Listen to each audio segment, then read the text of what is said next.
Hello, everyone, and welcome to Hope. My name is Tammy Lynn Connors, and this is my podcast and YouTube channel, Helping Other People Evolve.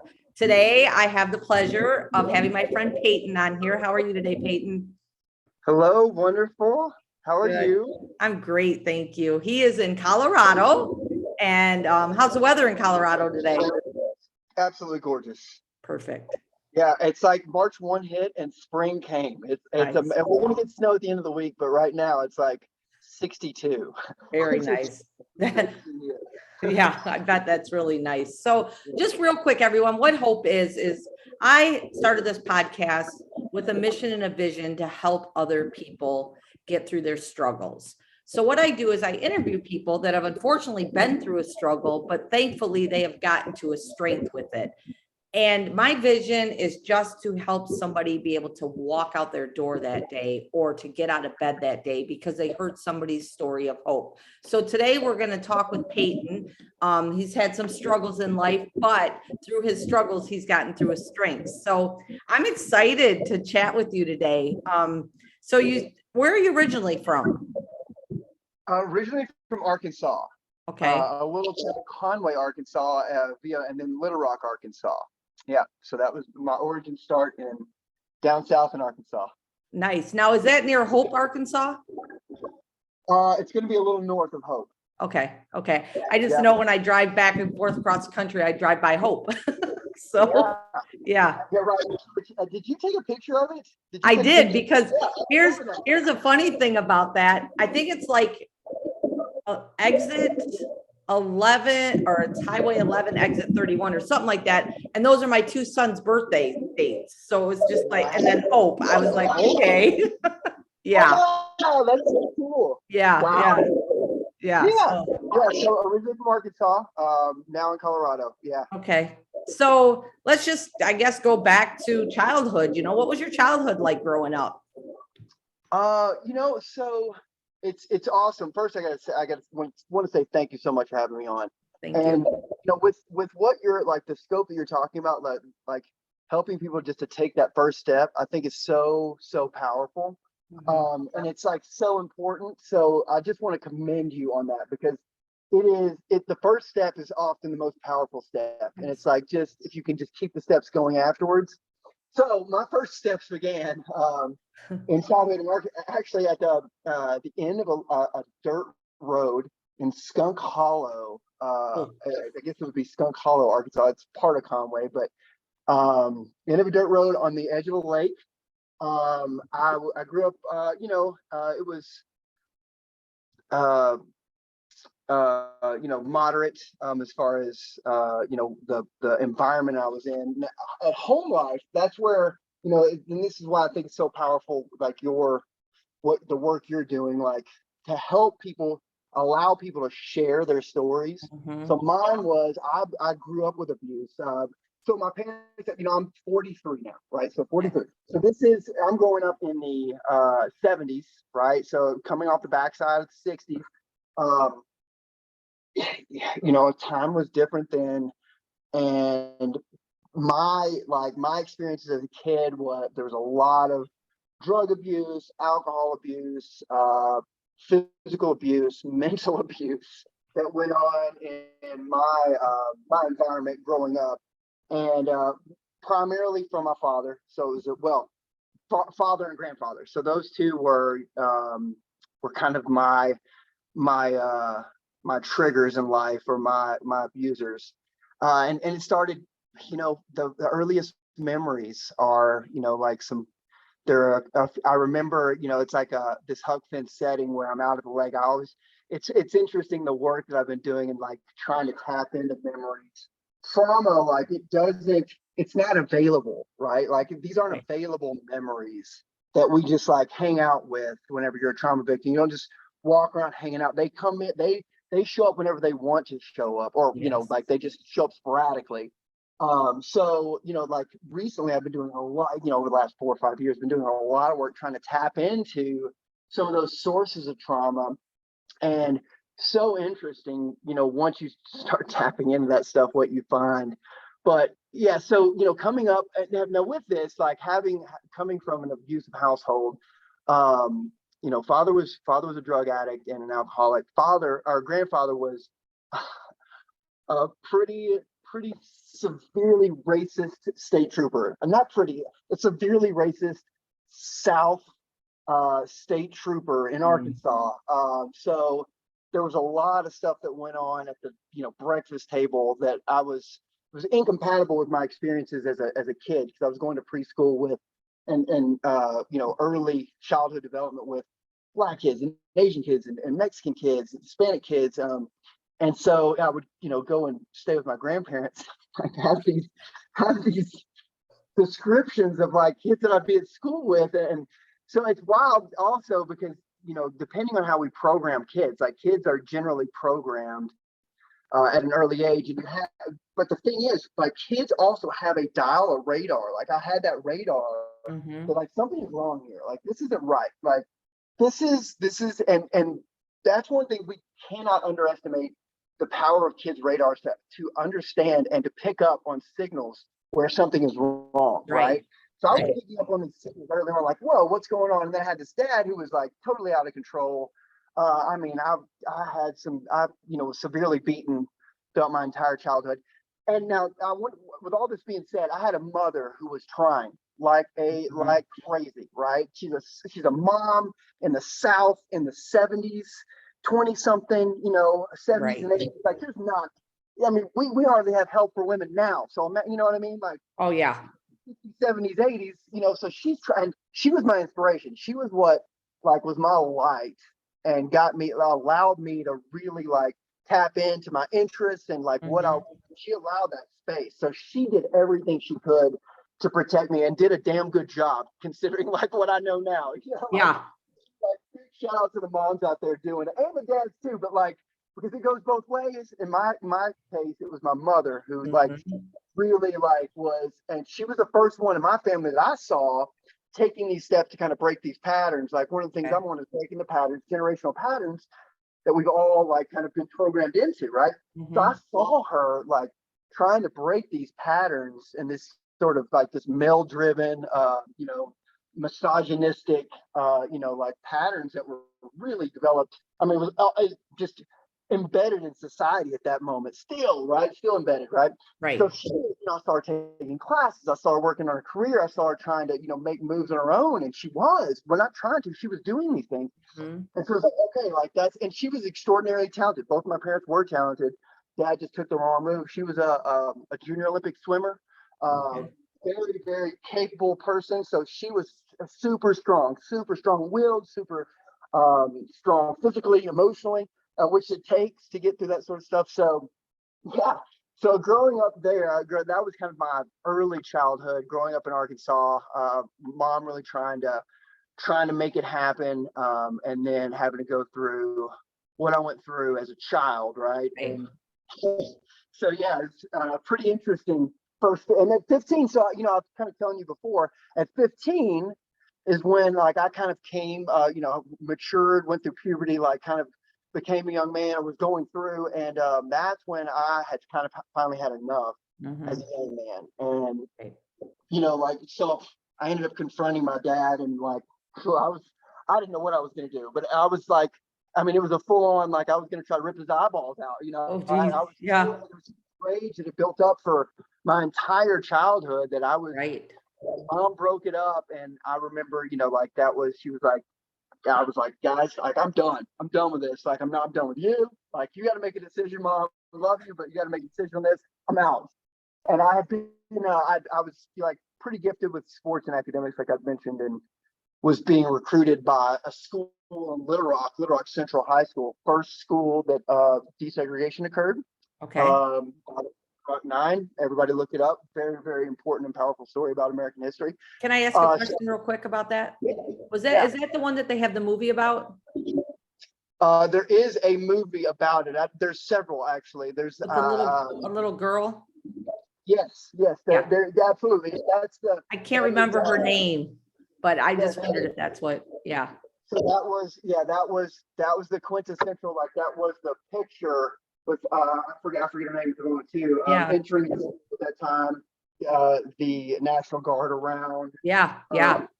So that occurred at Central. That's where I was being recruited to play ball. And I had this opportunity and I was going to take it, like it just kind of lined up for me. It was like, here's an opportunity for me to go and, basically it's the get out. Like a lot of kids growing up with trauma are looking for ways out one way or another. Right. And mine Right. was, I found my release and my escape in sports and academics. Okay. I was a big perfectionist, which is problematic. And I've been working for that all my life. As most kids coming from trauma, or not most, but you have a lot of kids coming from traumatic pasts that are very perfectionistic, are perfectionists, want to, always working to try to excel, always working to kind of push down like all that past stuff. Right. Yeah, so Right. that kind of happened with me, and I went out to Central. I moved out at 15 years old, moved out on my own, right? So I'm out, and I end up taking a room with my grandparents, who are my mother's parents, Okay. who are another race, right? So they run Little Rock close to Central, and these two opened up their home and allowed me to, explore like this academic and athletic opportunity. And it was so yeah, those three people were kind of like literally like my saving grace. It's not Yes. a saving grace, I don't.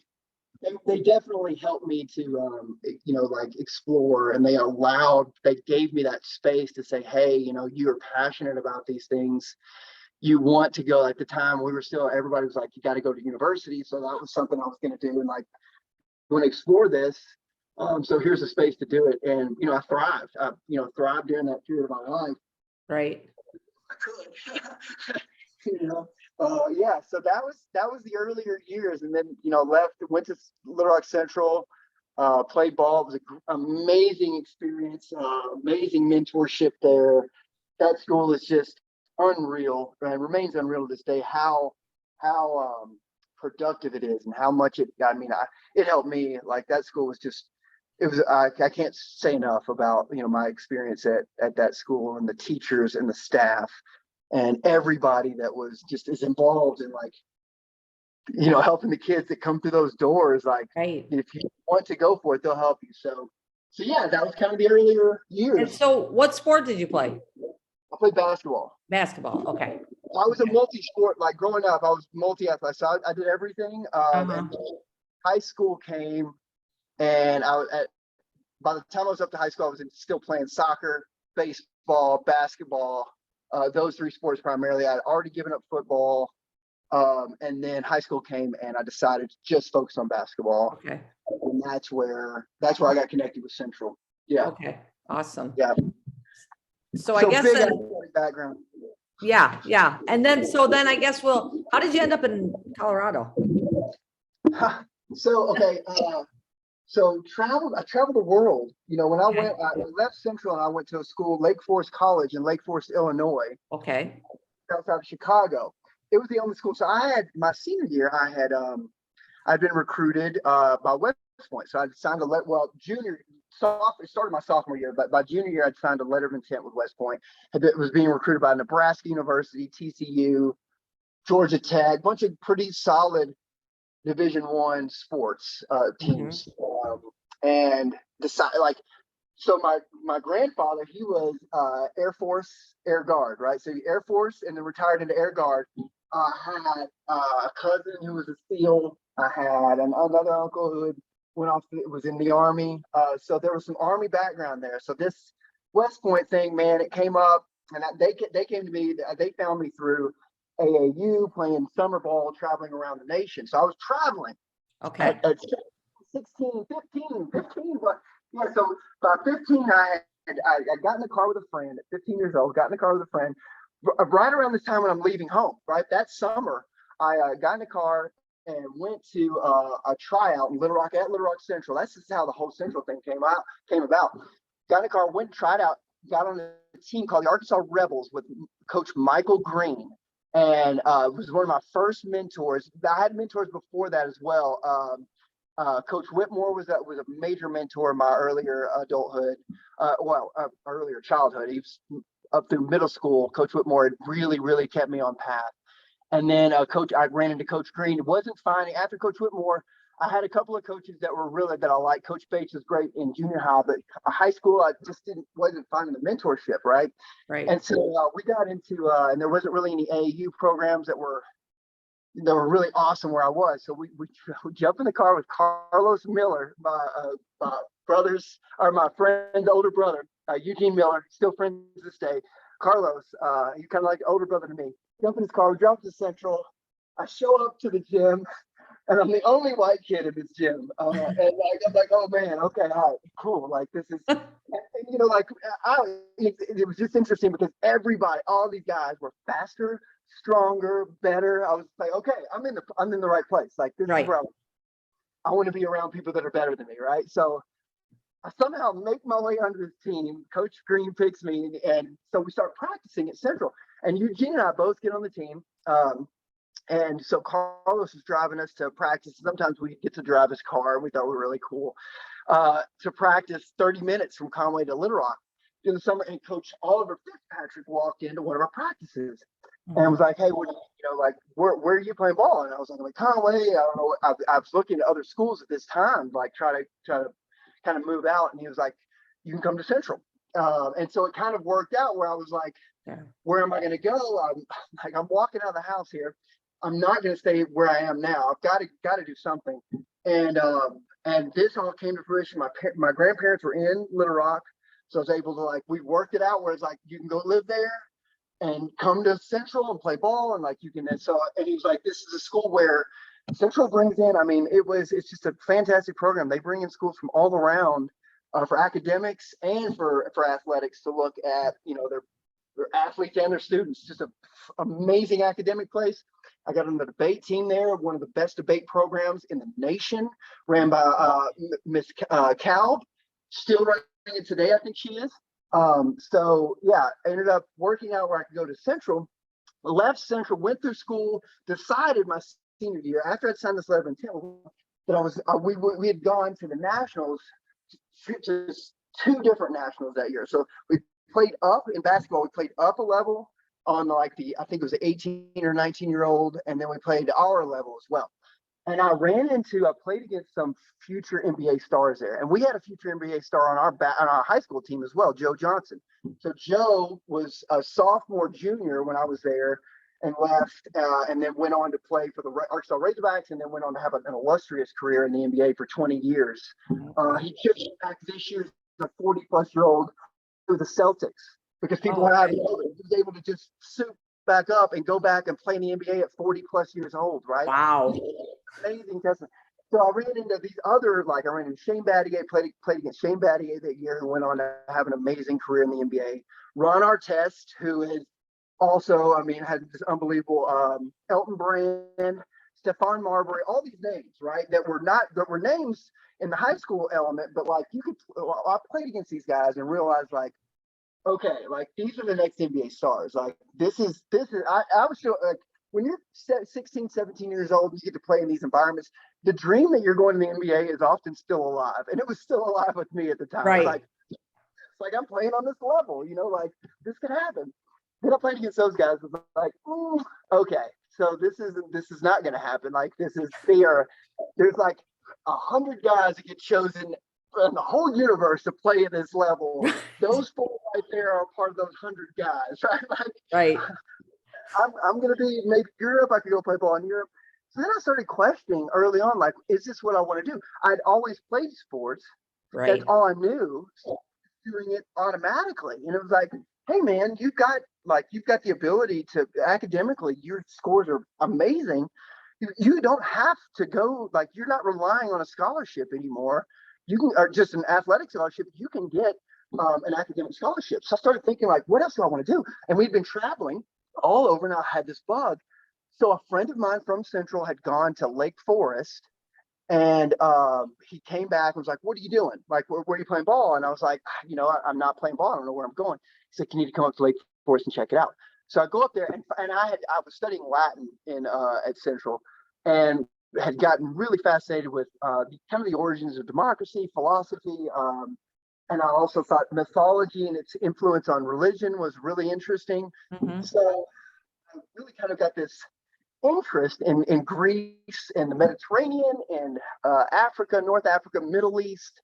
So there's a lot of origin stories coming out of that area, right? And Right. so Forest offered they offered a ton of abroad programs.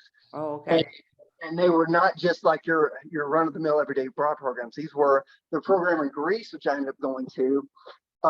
You have a home base in Athens. You spend an entire semester going out all over Greece and Turkey to Wow. these sites and learning from prehistory all the way up to the separation of the Byzantine Empire. Like you learn this entire breadth of the essential, a lot of what I wanted to learn, right? Right. So I ended up I go to Lake Forest. I was going to be there for like a week with my buddy to check it out. Ended up there for like 2.5 weeks. I was like, I'm coming here. So I put in my application, got into Lake Forest, and was able to go up there. And from there, like I went through school at Lake Forest, went abroad, we were in South Africa, North Africa, had programs abroad for nearly a year and a half of my time at Central was abroad, studying abroad, which is not Central, but Lake Forest was abroad, which was just, it's like I went to school, but I went in law and business, right? I thought, okay, this is what I'm supposed to do, just like the sports. Like, okay, now I'm not doing sports, but I'm doing law and business, like that's what I'm going to do, because that's where the wealth and the success is. That's where I'm going to be, like. So I go in, and like after a year at Lake Forest, I was like, there's no way I'm going to be able to do law and business like this. I've got to find something else. And I found philosophy and religion and Greek antiquity. And so everybody's like, what do you do? And what I realized is I was going to school to learn. Like, so now we're so programmed, especially with schools. It's like you go and you get one skill, and that's like your skill, and that's what you're going to do for the rest of your life. This is an 18 to 20-year-old kid, right? Right. Where like these decisions are being made for the rest of their life. We live to be like 100 now, So it's like, well, is this? So I got to think about like, this is an opportunity for me to learn how to learn. And I tuned into philosophy and went through school, loved it. Came out, moved into Chicago. We all moved to Chicago and started teaching on the south side of Chicago at Diet Academic Center. Was also teaching at Columbia College. Really wasn't sure, we were doing music. Like I had 2 friends that were from the south side of Chicago that were still friends to this day, who were my roommates. And then another friend from Sao Paulo, Brazil, who's still a friend to this day, who is now the lead bass guitarist for Built to Spill. That's an amazing band that we all grew up on. So, we all moved into Chicago and we're living there and doing like the starving artist thing and just really like doing a lot of exploration around music and writing. And had this opportunity to go to China. A professor, one of my friends, Daniel Rogers, he graduated from the University of Chicago. And we had this opportunity to talk with this Chinese professor there. And we would go on Sundays to Chinatown and hang out and like just talk about cultures and different cultures and like eat Chinese food, like proper Chinese food. Right. He was like, hey, after so many meetings, he's like, would any of you guys want to go teach in China? And I raised my hand. I was like, right here. Pick me. So I go through this process, get hired, and go over to China and teach for about a year and a half. Amazing experience. And this is early 2000s. So this is 2002 to 2004. So Okay. it was very, the government was, it's always been a communist government, but very capitalistic approach to things, and very enterprising approach to things happening while I was there. So it was just this amazing time in China to be there. And had some amazing experiences. I was a teacher for the judges and the lawyers and the top officials, the personal teacher for these guys. Wow.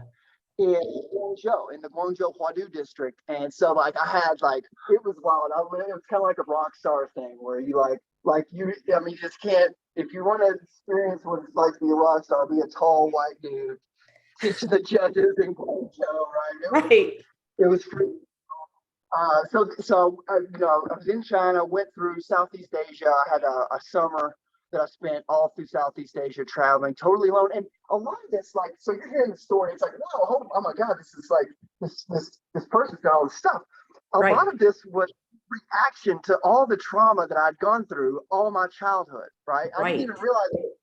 I was just going at the time, but looking back on it, all of the things I pursued, they were all like, in one way or another, they were reactions and motivated in some way about all the stuff that had gone on. And I was running away from a lot of it. Right. And I think, honestly, I don't think that's a bad thing.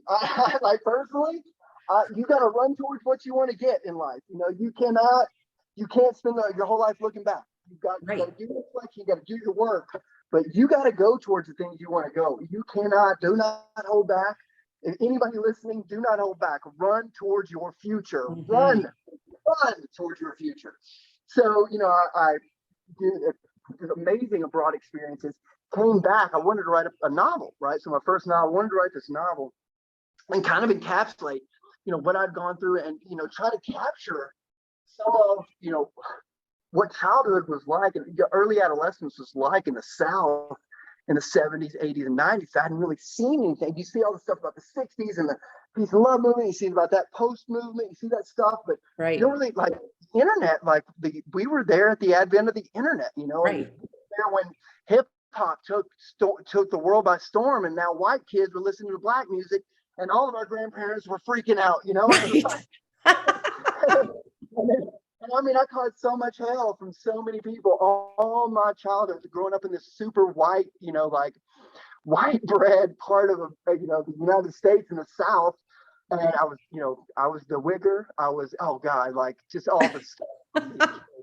Probably called a cracker a couple times, I'm sure. I mean, also, like, you know, the white kids, I was a wigger. Yeah, the black kids, I was a cracker, you know. So it's like, here I am trying to, you know, make friends and like get something done, you know. Right. And so, yeah, so, you know, it was really, really interesting. I wanted to come back and write about that, like capture that. And I did. The Long Way Home, wrote a novel called The Long Way Home, published award-winning novel. And it, honestly, like that is a book. If you want to learn about kids and psychology about young adolescent men, that thing has got some universal stories in it that are, I mean, they're straight from the streets. Okay.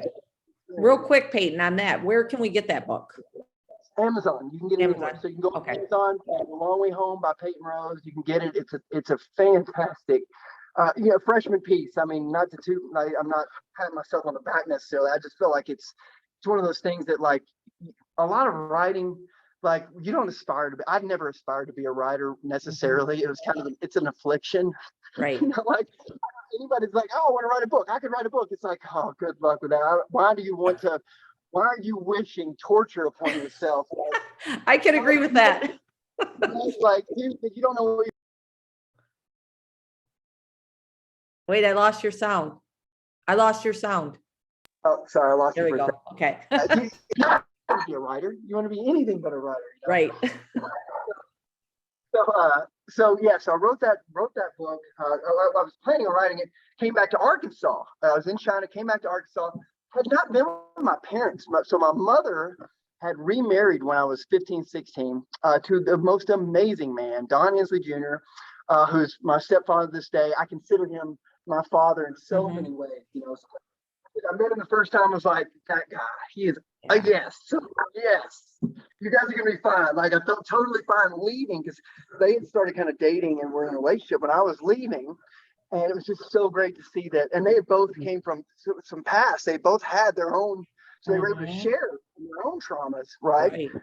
And they just, man, they're just the best, two of the best people in the world. You know, like just amazing. So I was like, I haven't. Never really got to know these people. Like, I'd left at 15 and then never came back, you know? Like, right.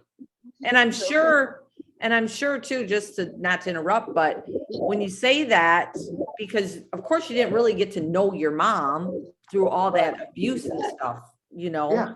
I mean, I get that. I can relate to that because I lived in that 70s and my mom was like, you know, with that abuse with my dad too. So I can, you know, you finally get to build that with her. So yes, you know, right.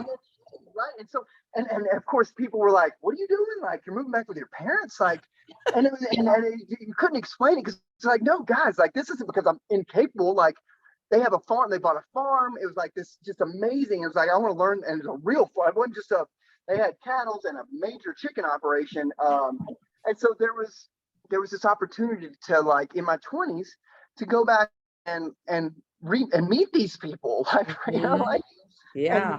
get to know my parents, and so I took advantage of it.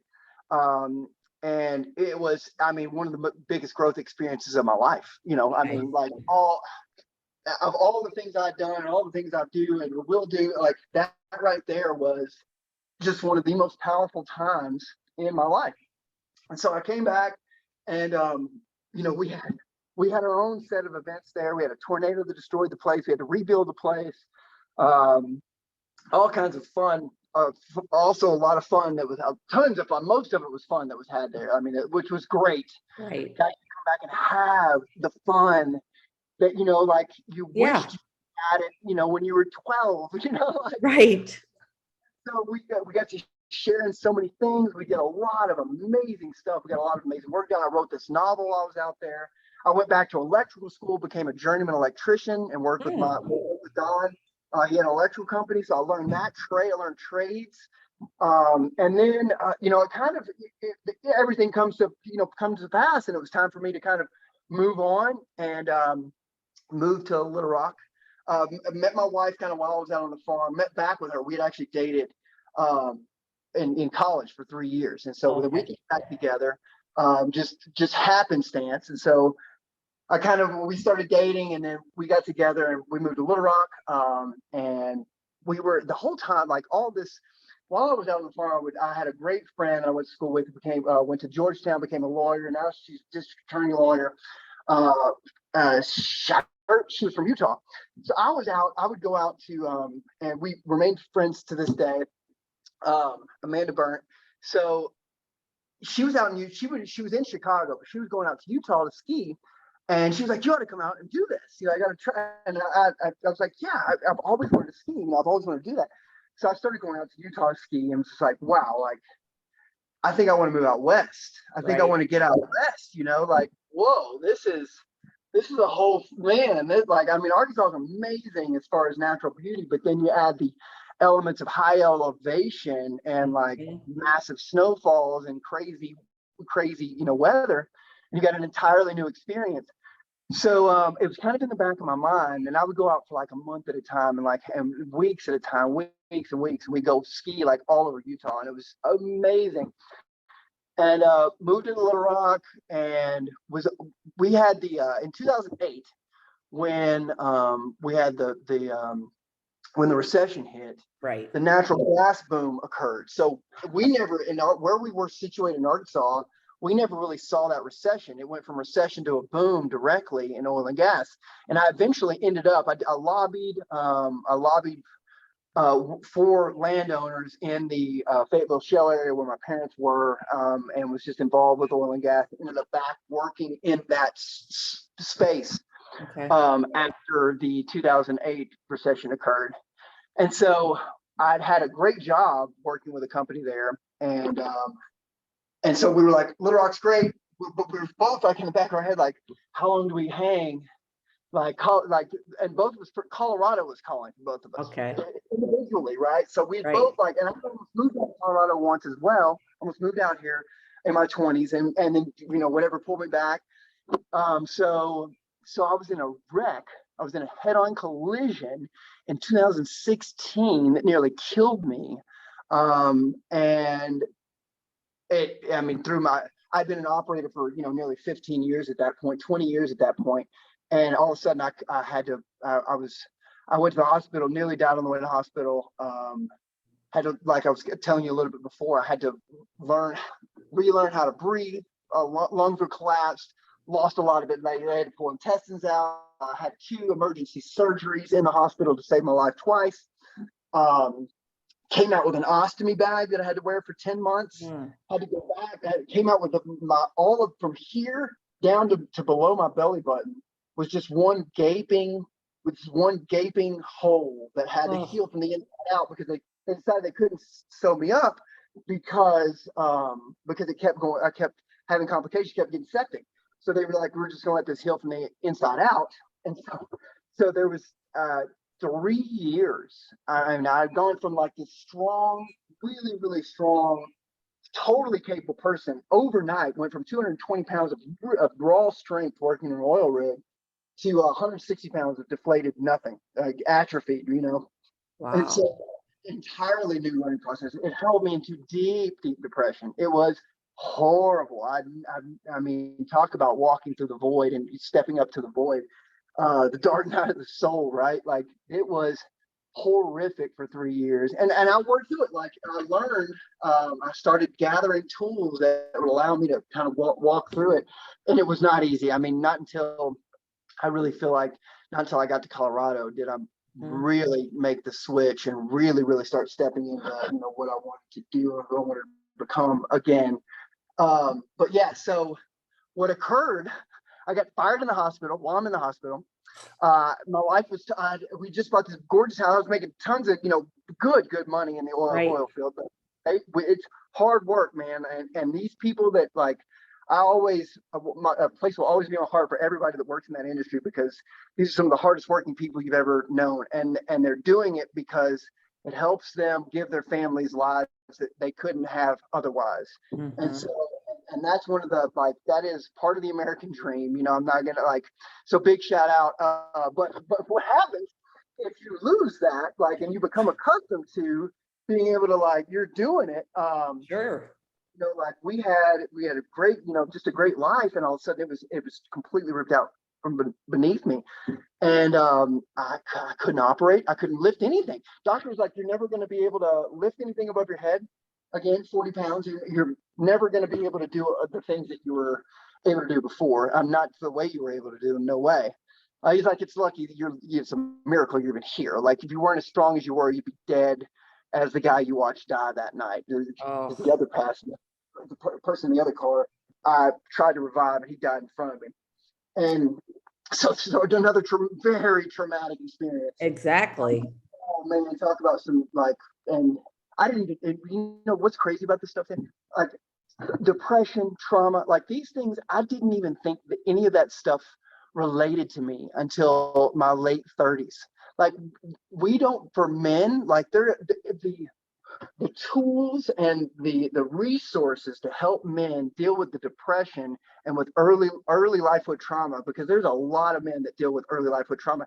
We don't even register it. We just think it's whole life. It's and society as a whole is just there's men do not talk about trauma. I didn't even know that it existed. I thought it was only for warriors who were in war and saw their buddy die next to them, or had to kill somebody. I thought it was very, very specific situations. I didn't realize that the brain processes all trauma the same. It hasn't evolved. It processes trauma. It doesn't matter what type of trauma it is. Very, very similar process that happens in the brain. And so, it wasn't until I started studying this stuff that was holy shit, man, you've had trauma your whole life, and you've been depressed your whole life. And all you're doing is because of that, and so it was. And it took a long time and a lot of work and a lot of searching, a lot of researching, a lot of reading, a lot of visiting with people that were a lot smarter than me on these subjects to learn that, oh man, okay, and if we know there's a problem, if we know it, then there's a way to solve it, right? And that's part of, I mean, the biggest part of the whole thing is knowing, understanding, and being able to recognize that this thing has occurred, right? And like I said, a lot of times with trauma, we don't carry that stuff around. It's not just available. So we may have pushed it off somewhere and not even know that it exists in so many times with trauma victims. And I was definitely one of those, on some level. And so yeah, had that occur and had to completely redesign my life from the ground. I had no idea what I was going to do. I've been a strong, capable person all my life, and now I was learning how to walk again. And so I ended up getting a sales job, a door-to-door sales job for a Google product. And I was just publishing this novel too. I realized man, I need to learn how I started to realize I need to learn how to market, internet, learn the internet, learn how to market, understand, how to, the big thing was, what sort of career can I have at this point that isn't going to be, that's a recession, that is recession proof, right? That as an electrician, 2008 it busts, and in 2015, if they fired everybody in the company, 6 months after my wreck. Everybody, they walked in and everybody got fired because everything changed. And like we had a natural gas glut. So everybody, so, you know, like all of these careers that I was pursuing, they were all determined by things that were totally out of my control, you know? And I was like, okay, I'm a smart guy. Like, let's figure this out. What can I do that I can have some control over it? And like, where's like, well, how can I become anti-fragile, right? Like, and I was actually becoming anti-fragile, not realizing it at the time, but you know, what can make me more anti-fragile? And I was like, the internet, if the internet goes down, we all go down. So like, if I go into work in and around the internet, there's going to be, you know, like that's a place like for stable. So, and then I got into sales with this Google product and realized that, hey, I can actually, like I was working for somebody. I was like, I can do this myself. Like I can have I don't have to work for anybody anymore. I can do this. So then I started a consulting company, which later became AlphaWave, which is now functioning as a research entity for this bigger work we're doing. But so I started doing this consulting on the internet around search. It made sense to me. The internet makes sense because of my backgrounds in electricity and the oil. Interestingly enough, like people wouldn't understand, but the path of least resistance is a real thing, right? And the internet place where everything is based on the path of least resistance. So I was able to really understand the work, how computers, internet, and the entire kind of universe of search, like what it's geared towards. So I was able to start, you know, doing some work there and realize like, hey, where do we want to move? We can move anywhere now. We were both working completely satellite, doing great work. And it's like, we don't have to be, where do we want to go? Where do we want to start our thing? Right. And that's when we came out to Colorado and started looking around, found gold in Colorado. And I was like, I'm done. Like mountains all around. We both had said we want to live next to mountains. Right. We're surrounded by them. They're all over. Awesome.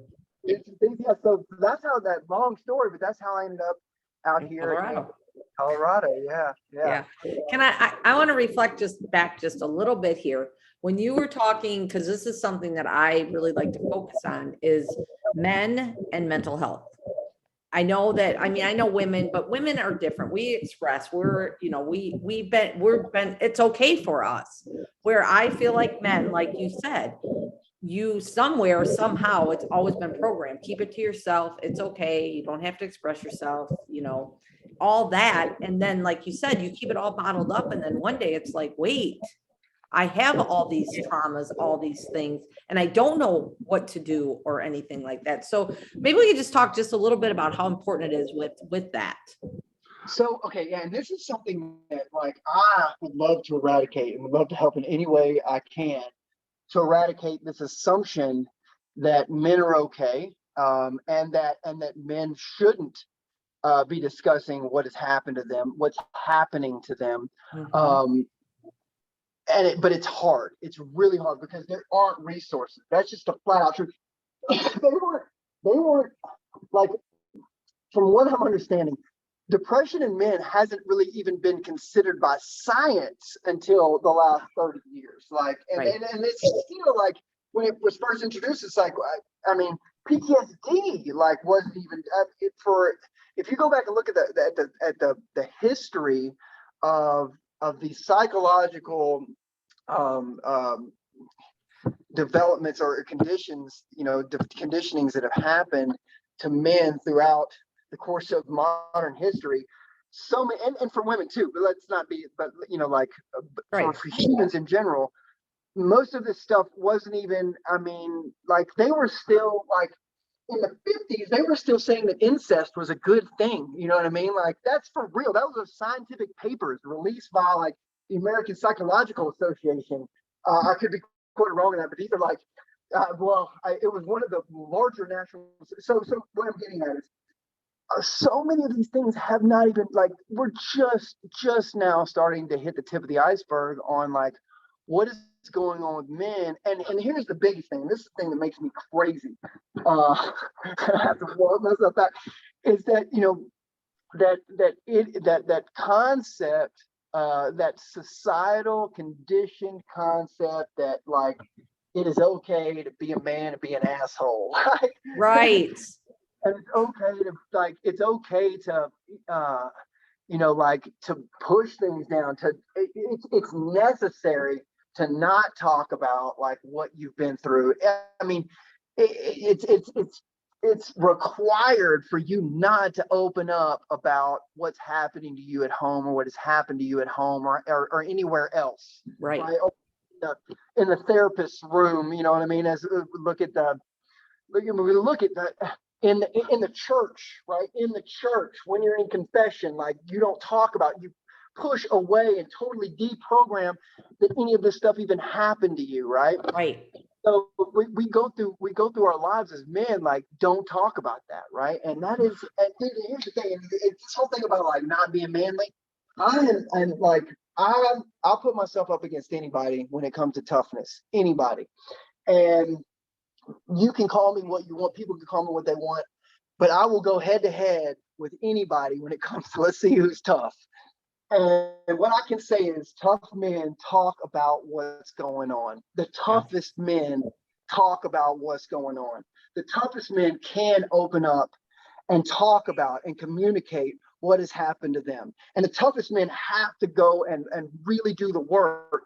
The toughest men have to go do the work to find that and to help others. Right. And so it is imperative that like every man out there do the work necessary to understand ourselves better and speak openly and not give a shit about what anybody else has to say about it. Right. Because it's like, man, anybody coming at a man, woman, anybody coming at somebody with like, shut it down, you're an idiot, anything. All they're doing is reflecting how they feel about themselves.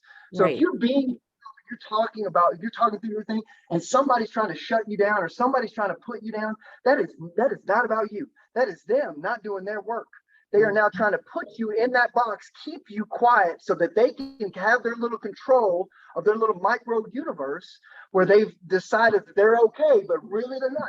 So that's a challenge I put to anybody. You have to go now. You can't just claim a truth. Like you have to do the work to understand your truth. There's context here, but do the work to understand where you come from, what's happened to you, because there is hope. Like to go back to it all, there is massive hope. And there is a massive experience on the other side of trauma and a massive experience on self-exploration, like what you get out of self-exploration and understanding yourself better. And there are resources. You just have to do a lot of work to find them, right? And so, it is, again, like imperative for all men to do the work and to try to break free of break these shackles that we've been just completely mired and held down with, and break these patterns that have been instilled by either some sort of father figure or some sort of authority figure. You have to start thinking for yourself, and you have to be willing to do the work. Problem is, most people, and social media is so many of the communication devices that, like just communication in general now, like it makes all the information available. Right. So like, well, I know about that. Oh yeah, I heard of that. Yeah, I know all about that. And it's like, that doesn't mean shit. It's just because you know about something doesn't mean anything. That doesn't mean that you have any experience because you know of a word or a concept at all in making that concept come to fruition, developing and working in that concept to make real things happen. So we have this thing now, like where everybody can be, quasi-educated or can know, relatively like, oh yeah, I heard about that stuff. Yeah, the self-healing stuff. Yeah, sure, man. It's like, no, you can't just dismiss this because you saw some word on somewhere that you know about it now. And that's another thing that gets me crazy is everybody knows everything. And it's like, dude, you gotta do the work, man. Like you gotta get in and do the work. Then we can talk about it, right? Right. So yeah, for men, man, I think it's critical. And I think there's great opportunity for men, to so much opportunity for growth. Right. For us. I'm a big proponent of it. Awesome. Yeah. Thanks for sharing that a little bit with me. Now, we talked a little bit about your boys. You have two boys, right? I got one boy, one girl. One boy, one girl. Wyatt and a 7-year-old daughter, Isabel. Yeah. Oh, okay. So I'm sorry. I don't know why I thought that That's way. all good. So you said one of your, the girl, was she the one that was in the NICU? Or was you? No, Wyatt was. The Okay, boy was. Wyatt was. Yeah. So if you Wyatt- want to share a little bit about that and how you got through that, and I want to talk a little bit about your Spartan stuff too. Yeah. So what when we moved to Colorado, my ex-wife was pregnant with our son, and we had Wyatt she had Wyatt in Boulder, December 24th, so Christmas Eve, this was a thing where massive kudos to her. Isabel, she had 2 natural births. Isabel was a natural birth that took 30 hours. It was unreal. There's no other experience like that one for sure. And then Wyatt came, and he was out. I timed that thing. It was 27 minutes that he was born. Wow. He came out, he took a big breath of air, and there's meconium. There's what's called meconium. It's there's a sac that kind of protects the fetus that's coming out, and it breaks through.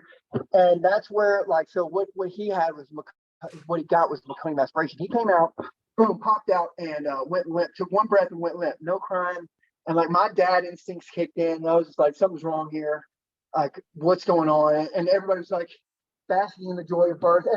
And they're no, we'll just, and you see them. So when you see a baby go over and they vacuum out the baby's mouth, that's what they're vacuuming out. They're most of the time, all babies have a tiny bit of that meconium in there.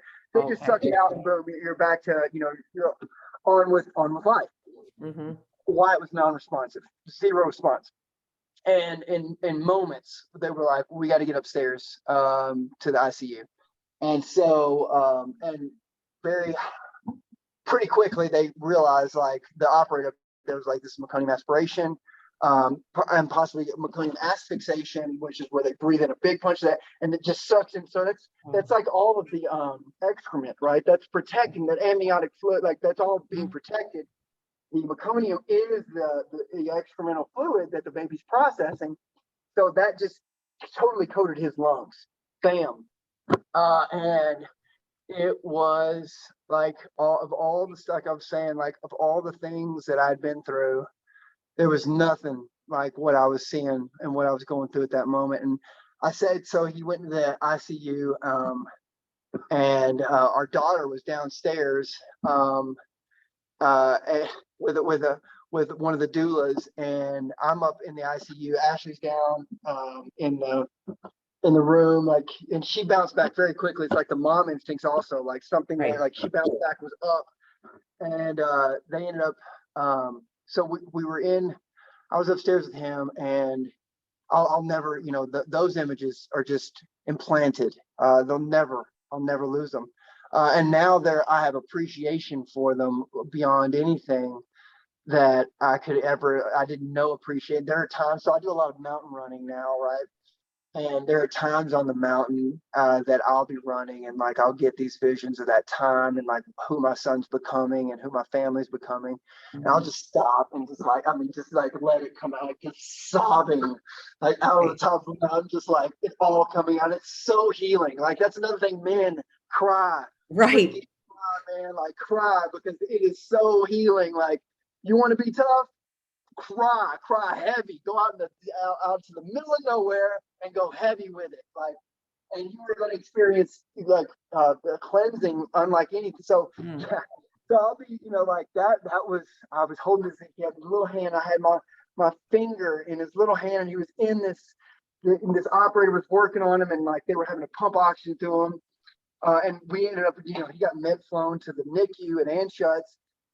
The people at children's hospitals across this nation, they're all angels in those places working. I'm telling you, the children's hospital is so, that entire organization and what's going on there there are daily, hourly, every minute miracles occurring in these places. And so he goes in there, and it was wild. It was like walking into, they had to quarantine the whole thing. And it was it reminded me, man, going back to E.T., whenever the kid was having to go in, they had ET quarantine. Yeah. Like, Yeah. I like went back to this childhood moment where like I remember like that was really this Elliot, when Elliot was having Elliot. Yeah. and so because that was such a visceral moment in film. I'm influenced by film, by the way. But I went back and I was like in that movie. I remember just being totally surreal and being like, wow, I'm walking through this corridor and they had him and yeah, he had to go on ECMO and I mean, my heart goes out to any parent who has to go through that sort of scenario where your kid goes in for something. Once they go in the NICU, it's serious. So anybody having to go in there, it's like we got to send. I always send out the energy to those parents because they're in situations that you can never imagine. And right. Right. But with Wyatt, he came out like those people. And Ashley, my wife, like the whole thing, like they were, there was so much love for that kid, and he came out completely unscathed. They were worried about lack of oxygen, to the brain for that time, and like there's so many complications that we didn't know if he was gonna make it. I mean, like it was just like, oh my God, like you're just life is hanging in the balance for a month. We were in there for a month, and he came out completely. He is a healthy, amazing little dude, and he's going to go on to be, if he is now, and going to continue to go on to be an awesome dude. Yeah. His sister is he's lucky because he's got the best big sister in the world. Right. Just an absolute angel and just such an amazing soul. And so, and that's the thing, man. Having kids, you've got to use it. Like that's another deal. I would say to all dads, any man out there who's dad. Spend time with your kids. I don't care what's happened between you and your wife or whatever, man. Those kids are you. They are the future. They are your future. You can't go and spend the quality time with those kids, man, Yes. because you are influencing the future, and you are either giving them a base and a foundation to thrive on, or you're giving them something that they're going to have to work on for the rest of their lives. Right.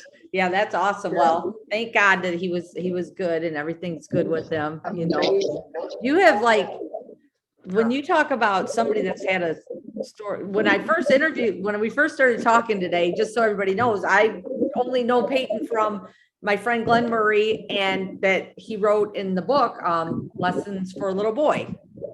And so I was like, well, if he wrote a chapter in that book, he's got to have a story of hope. So I said to him before the interview, I was like, so what kind of struggles have you been through? I didn't even know if it was maybe one struggle. And you're telling me all these, and I'm like, oh my goodness, like we could do 4 episodes just on things that you've been through, and I think about a head-on car accident and, trying to revive the other person who was in the car and the trauma of that. And then knowing that your life came to like a halt, like you said, like that you're completely open, you become septic, the doctors are telling you you're not gonna be able to do anything, basically is what they're telling you. So they're giving you, as a doctor who were supposed to, well, that's a whole nother episode, believe you. They were doing that because they had to, right? Like I know they were doing that because like, look, this is what we have to tell you this, right? Right. I will say that I always told my doctor, he was like, it was kind of like, I've seen what's happened here, and I've seen you, but I have to tell you, you're probably not ever going to do any of this stuff again. Right. And he was like, now, if that actually happens with you, I don't know. I was like, I've seen you, so I don't know what's, So right. Yeah, right. Go ahead. Right. And so that with your, I guess you're just determination. You're a determined person. Right. I see that just from talking to you. But now all that, like you run in the mountains, right? And here's and you run Spartan races and you do all these things. And it's just, I like to talk about mindset a lot. I think that a lot of life, I don't know if you watch David Goggins or not, or listen to him at all. You heard me, man. Right. Exactly. I mean, I've read that 4 times. Yes. And I think my biggest thing, one of the biggest things that he says that I always had is we have to take control of our mind, or our mind will take control of us. And you're a perfect example of that, because you could easily through everything you've been through, from the abuse when you were young, you could have went right. I mean, thank God, you or the universe, whatever everybody believes, you chose your athletics and academics instead of drugs or alcohol, which, Right. you think about up in that atmosphere, that's normal, right? At that time. But you had, like you said, like you knew it wasn't. So you had enough. But I think, so many times people let that control of us. And I, just look recently in the last few years, been like, I've been sober almost 18 years, so I do know that I controlled my mind with that. But to learn more and more and more that those little voices are just little voices, we can take that over and take control of it, Yeah. Because you get in there, and I had a friend say this, and I was just telling somebody this yesterday, and you'll probably be able to relate to this. I said, this was back probably 5 years ago when I'm talking about writing a book. And he said, well, why aren't you writing it? And I said, well, there's this little voice, I just say, Satan or whoever I want to call it in my ear saying, what makes you think you're qualified to do it?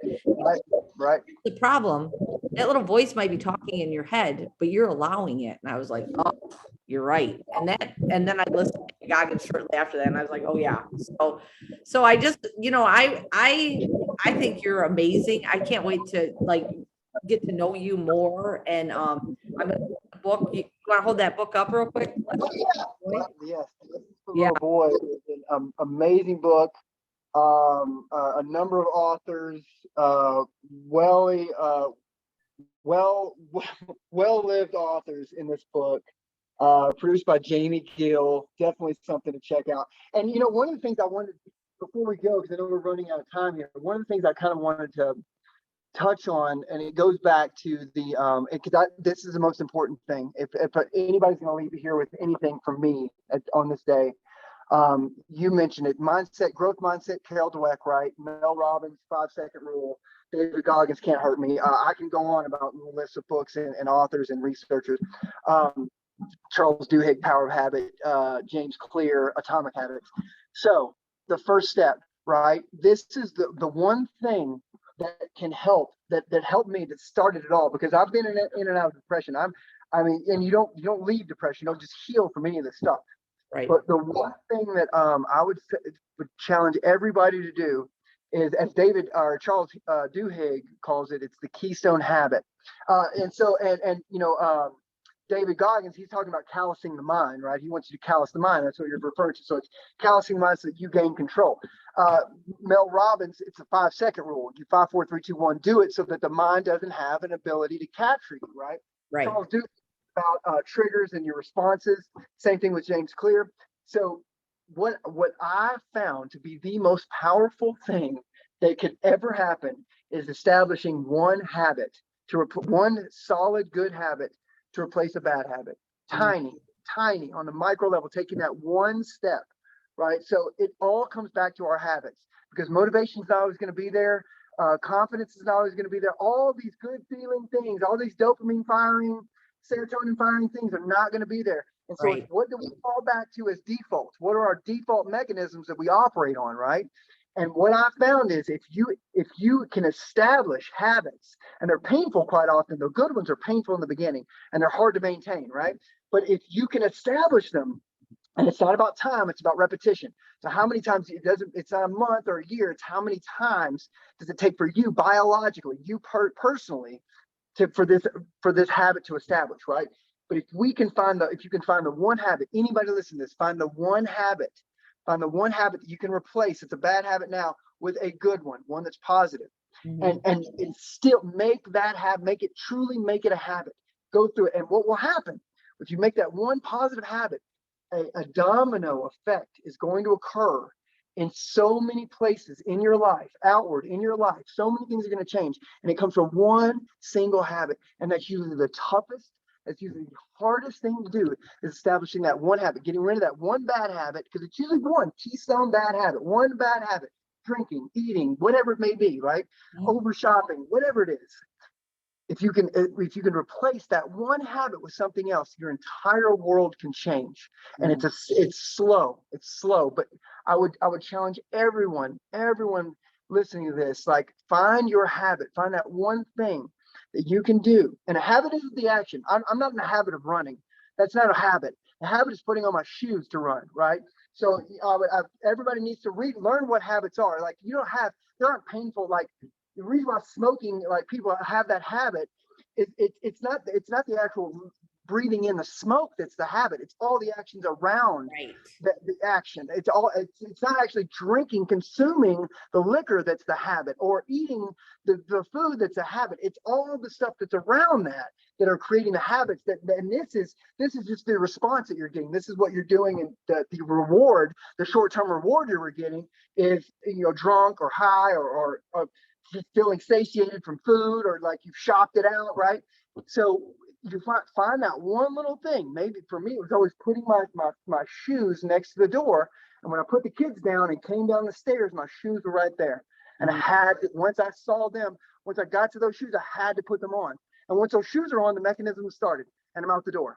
And that was the habit, was making sure those shoes were sitting right there so that the trigger and the response occurred, and I was out the door. So for everybody, find that one habit and work to replace that one bad habit with one other single habit, single tiny action.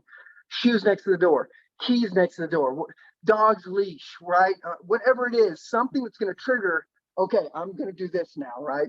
And so, yeah, that's my big spiel for everybody is it can happen with a single. It's like you said, I mean, it's like your whole thing, it's like taking that one step, getting out of bed. It may be getting out of bed. How do I get out of bed, right? Because I went through this. There have been months and months where I was not going to get out of bed, could just lay there in depressed funk all day. But you have that one trigger. What is the one trigger that's going to make you take that step? And then you take the next step. And it's just a series of micro habits. But you have to start with the one. It's just one small action. If you can just do it repeatedly and keep doing it, your whole world will change. It will change. And I know that it's like, oh, it's so simple. And it's like, it sounds simple. Work on it, try it, and keep doing it. I always tell people, do something for a month, or do it, 115 times. Like, say, I'm going to do this 115 times, 115 times. And then at 115, go, okay, I'm going to do it 115 more, right? You know what I mean? Like that for me, a lot of times it's like saying, I'm going to do this to here, and then getting to that place and be like, well, you know what? I felt okay. I think I'll do it a little bit more. Yeah. Right? So that one habit, I'm so proud of what you're doing. And I'm so thankful for being, for you including me. And I'm so happy that you're trying to help. And you are helping people. You are helping people to take that step, because it's one step, guys. It's one step. Yes. It is one step, one action, just repeated over and over. Yeah. And I like, boring, but like at the end of the day, you'll accomplish things that you never imagined from just doing that, taking that one thing, I like what you said about doing that too, and then we'll go ahead and end it, because I know we've been on here for a little while, but that's okay. Yeah. So good. But I like what you said too when you're talking about that one habit. Like, you don't expect to do that 2 days and it's going to change. Because I feel it's such a microwave society nowadays. Everybody wants everything. But you have to. I always think, how long did it take you to get to where you're at right now? A long time. So you're not going to fix it in a day or 2 days. It's right. Like you said, establishing those one habit, and learning and doing. And like you said, even when I quit smoking years ago, I was like, I made a bet with somebody for $100 that I would quit for 18 months. Perfect. That's perfect. For $100, right? Yeah. I mean, it was more money back then, but I was like, I got to the 18 months and I was like, well, why would I start again? Right. So, but it was like just that I had that, like, and that's the thing, like you said, I love that you said, like, set it for 115 days. So for 115 days, I'm not going to hit snooze, So after 115 days, you're like, well, shoot, I haven't hit snooze in 115. And here's the thing, 115, really start with 3 days. Well, right? Start with 3, right? And then honestly, that's where I did start. I started, like, when I started my running, I was just walking 400 yards. Like, I wasn't running mountains. I didn't just hop up one day and be like, I'm going to go run mountains. Do Spartan stuff. Like, no. I was like, I was so depressed. I was smoking cigarettes. I was in a horribly depressed state. When I got here, still here, like, and I was trying to start a business. I was stressed out. Like, I had what happened with Wyatt. I'm trying, like, I mean, I Right. was a mess. I was a mess, like, and I knew the work. I'd done the work, but like, that's the thing. It's not not one linear thing where it's a straight line. Right. It takes work. You have to keep going. I always talk about keep coming back. Mm, Just keep coming back. No matter what, don't get down on yourself. If you have 6 months elapsed or whatever goes on, don't beat yourself up about it. Just get back on that horse and keep getting back on that horse.